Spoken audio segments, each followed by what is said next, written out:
Saudara yang dikasihi Tuhan, jumpa lagi dalam Bina Iman GKI Klasik Solo. Mari sebelum kita membaca firman Tuhan serta merenungkannya, kita memohon berkat Tuhan di dalam doa. Mari kita berdoa. Bapa yang penuh kasih, pada saat ini kami datang kepadamu mengucap syukur atas kasih karunia-Mu dalam kehidupan kami sampai saat ini. Kami diberi sehat, kami diberi kekuatan. Kami rindu Tuhan saat ini untuk mendengarkan firman-Mu yang menjadi pedoman penuntun dalam kehidupan kami. Dalam nama Tuhan Yesus Kristus kami memohon. Amin. Bapak Ibu Saudara yang dikasihi Tuhan, kita bersama hendak merenungkan firman Tuhan dengan tema percayalah saat badai menerpa, Allah pasti menolong. Nah, kita akan mendasari firman Tuhan dari kitab 1 Raja-Raja pasal 18.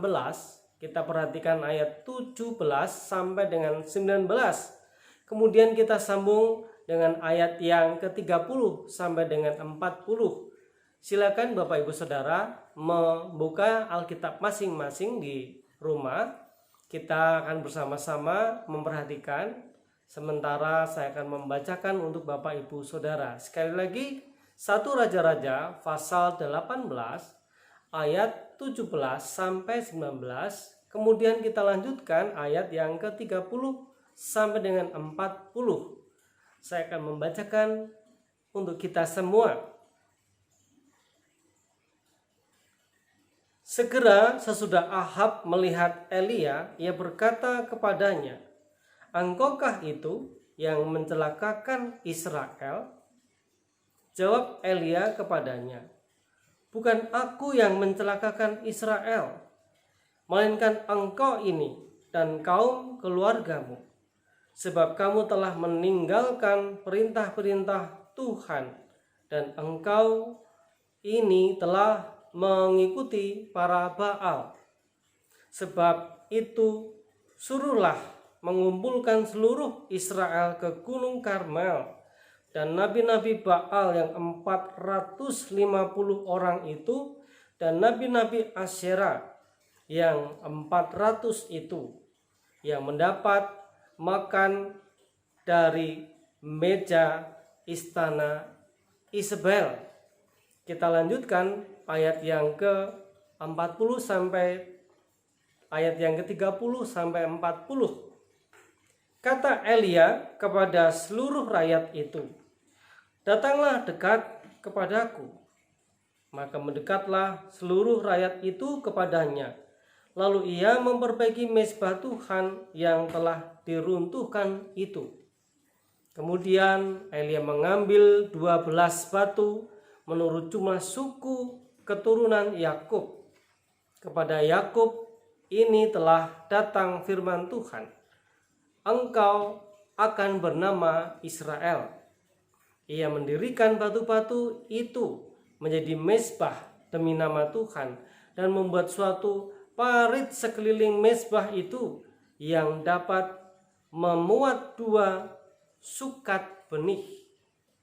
Ia menyusun kayu api, memotong lembu itu, dan menaruh potongan-potongannya di atas kayu api itu.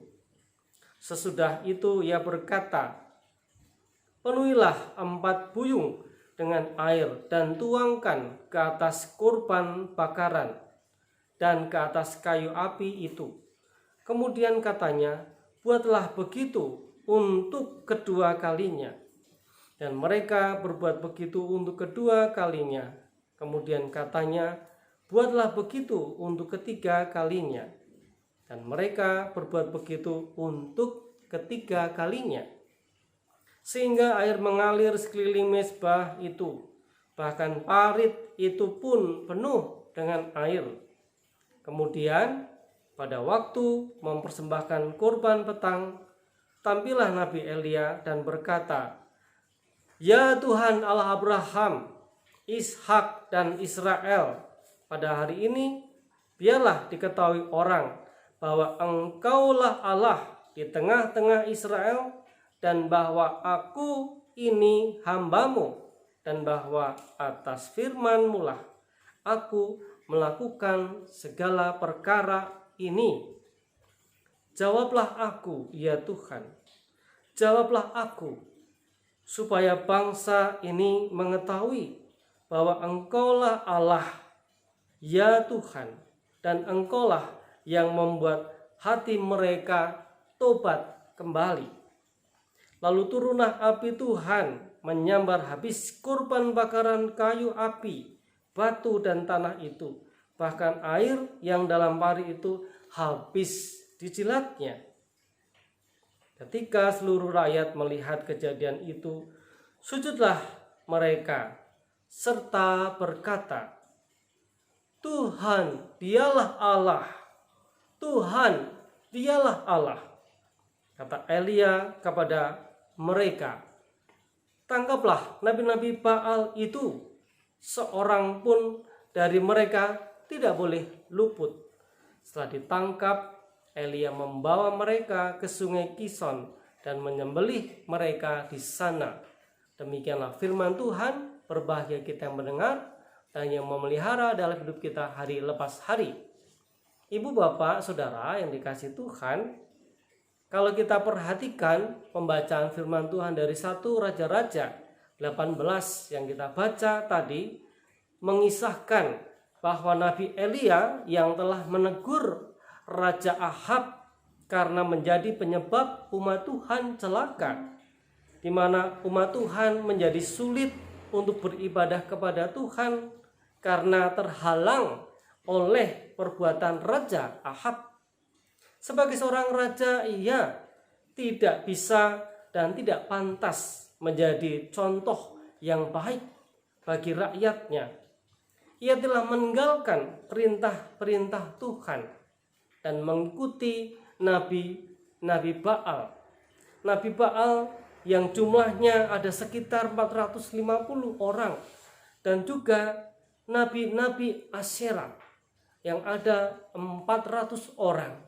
Jadi jumlah nabi-nabi palsu tersebut adalah 850 orang. Banyak juga ya Bapak Ibu Saudara. Kalau kita bayangkan itu dalam satu jemaah itu menjadi satu kerumunan atau satu kali ibadah 850 orang. Cukup banyak. Awalnya saudaraku, Nabi Elia menghadapi badai ketakutan. Ia gentar menghadapi tantangan dari Raja Ahab karena harus menghadapi para nabi Baal, nabi Asyera yang jumlahnya sampai ratusan tersebut. Elia namun dia sadar dan memohon pertolongan kepada Tuhan. Maka para nabi Baal, nabi Asyera itu dapat dikalahkan. Nah, Bapak Ibu Saudara, mereka dikalahkan dengan cara apa? Yaitu dengan menantang para nabi Baal dan para nabi Asyera itu untuk mempersembahkan kurban dengan cara tidak boleh memakai api.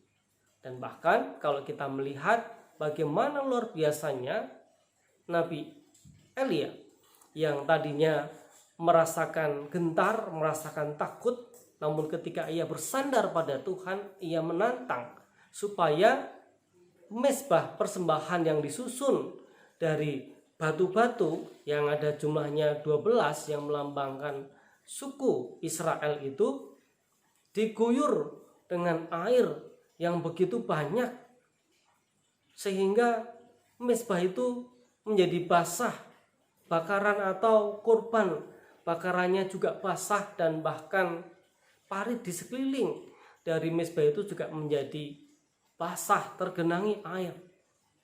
Namun terus Elia berdoa dan berdoa, memohon kuasa Tuhan, memohon berkat Tuhan, memohon belas kasihan dari Tuhan, sehingga korban bakaran milik Nabi Elia itu bisa terbakar.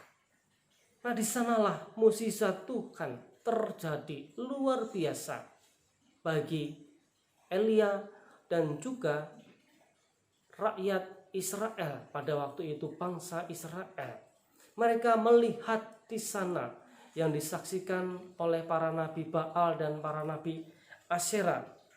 Bapak Ibu Saudara yang dikasihi oleh Tuhan, kita melihat bahwa apa yang dilakukan oleh Elia merupakan wujud dari rasa percaya Elia pada Tuhan. Seperti yang dilakukan oleh Rasul Paulus. Kalau kita buka firman Tuhan dari Kisah Para Rasul 18 ayat 24 sampai dengan yang ke-28, dalam menghadapi dan menjalani pergumulan hidup pelayanannya pekabaran Injil di kota Efesus, baik Rasul Paulus dan Barnabas memang mengalami kesulitan, tidak mudah, ada banyak tantangan, hambatan. Namun mereka menjalani pelayanan tersebut, tugas tersebut dengan tulus dan menjalaninya dengan berserah kepada Tuhan. Sehingga pelayanan Rasul Paulus dan juga Barnabas di Efesus boleh berjalan dengan baik sekalipun tidak mulus. Bapak Ibu Saudara yang dikasihi oleh Tuhan Yesus Kristus, Tuhan Yesus mengutus kita juga untuk menjadi sarana pemberita firman Tuhan, menjadi sarana kasih Allah bagi sesama, sebagaimana Elia yang diberi Tuhan keberhasilan karena ia mengandalkan dan berserah kepada Tuhan. Pula Rasul Paulus dan juga Barnabas, ia boleh menjalankan tugasnya dengan baik, bukan karena gagah dan hebat dia, tetapi karena kerendahan hati mereka, sehingga mereka diperkenan Tuhan untuk memberitakan firman Tuhan. Nah, Bapak Ibu Saudara yang dikasihi oleh Kristus, marilah kita sebagai umat Tuhan yang hidup pada saat ini, sebagai hambanya yang hidup dan bekerja melayani Tuhan, kita dengan tulus, dengan setia, sungguh-sungguh mengandalkan Tuhan di dalam melaksanakan tugas pelayanan kita. Sekalipun berat, tidak mudah, saudaraku, namun tetaplah setia mengerjakan tugas panggilan kita, karena Tuhan yang mengutus kita tidak akan pernah meninggalkan kita seorang diri. Tuhan pasti menolong kita. Tuhan yang kita percayai adalah Tuhan Allah yang hidup dan berkuasa bagi setiap orang yang percaya dan setia melaksanakan tugas panggilannya. Tuhan pasti menolong kita untuk mampu melewati masa-masa sulit, baik dalam pergumulan pelayanan kita, baik dalam pergumulan kehidupan kita, terlebih pada masa-masa pandemi yang masih terus mengancam kehidupan kita, yang terus ada dan bersama dengan kita. Namun janganlah kita takut menghadapi kehidupan ini. Ketika kita terus berupaya menjalankan tugas pekerjaan kita sesuai dengan protokol kesehatan, menjaga jarak, kita pasti bisa dihindarkan oleh Tuhan dari sakit corona ataupun virus corona tersebut. Semangat Bapak Ibu Saudara yang dikasihi Tuhan. Ialah kita boleh dimampukan menghadapi, bahkan juga melewati badai kehidupan kita. Di dalam menjalani hidup ini, kita tidak sendiri. Tuhan ada bersama dengan kita. Badai ribut, angin topan apapun akan berlalu. Tuhan memberkati kita dengan firman-Nya.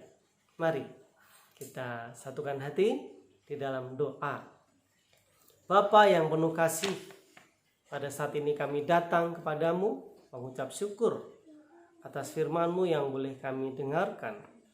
Biarlah firman-Mu ini boleh menjadi penguat bagi iman kami dalam menjalani kehidupan di masa-masa yang sulit ini. Terlebih di tengah-tengah pandemi COVID-19 ini, kami Tuhan masih menjalankan aktivitas secara daring, dan bahkan sebagian besar dari gereja GKI Edukasi Solo juga masih melaksanakan ibadah secara daring.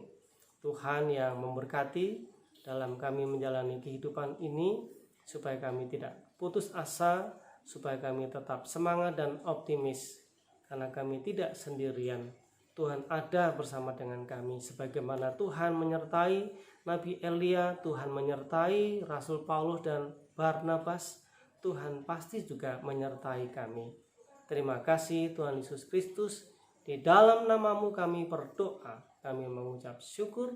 Haleluya, amin. Demikian Bapak Ibu Saudara, renungan firman Tuhan pada saat ini usai. Tuhan memberkati kita dengan firman-Nya.